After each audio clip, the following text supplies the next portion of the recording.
पिछले 11 साल से देश भ्रष्टाचार के खिलाफ निर्णायक लड़ाई लड़ रहा है। अब इसी दिशा में देश ने एक और बड़ा कदम उठाया है। इस बार लोकसभा में भाजपा सरकार एक बहुत बड़ा एंटी करप्शन बिल लेकर आई है। मैं बंगाल के लोगों से इस बिल के बारे में विशेष तौर पर बात करूंगा।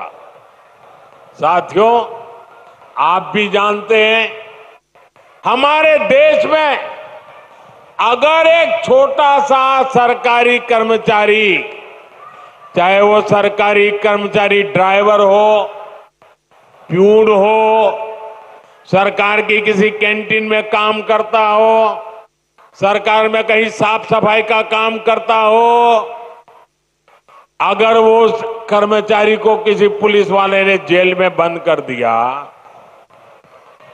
तो करीब करीब 50 घंटे में अगर उसको जमानत नहीं मिली और 50 घंटे जेल में रह गया तो ऑटोमेटिक उसकी नौकरी चली जाती है, सस्पेंड हो जाता है।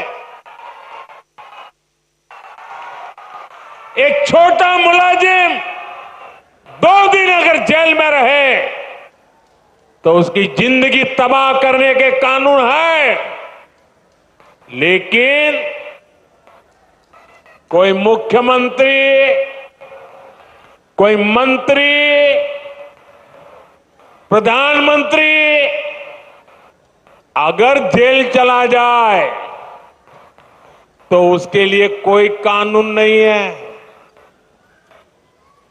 और हालत तो देखिए, आजकल ये लोग इतने गिरे हैं कि जेल से भी सरकार चलाने की कोशिश कर रहे हैं।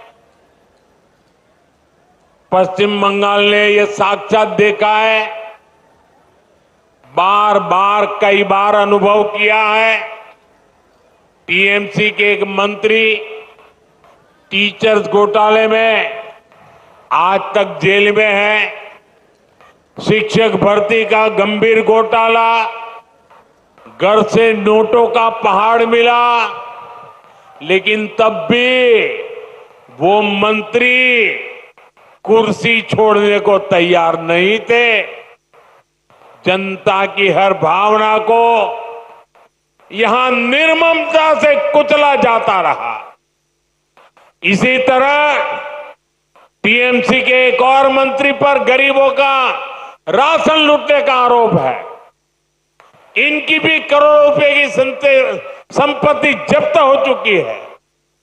ये मंत्री भी जेल जाने के बाद कुर्सी छोड़ने को तैयार नहीं थे।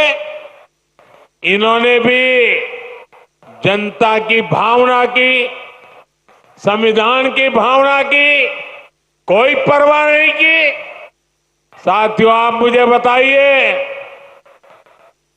ऐसे लोग जो भ्रष्ट है, जो जनता को धोखा दे रहे हैं, क्या उन्हें सरकार में अपने पद पर रहने का हक है क्या? हक है क्या? हमने तो ये देखा है कि मुख्यमंत्री तक जेल जाते हैं, लेकिन वो जेल से सरकार चलाते हैं।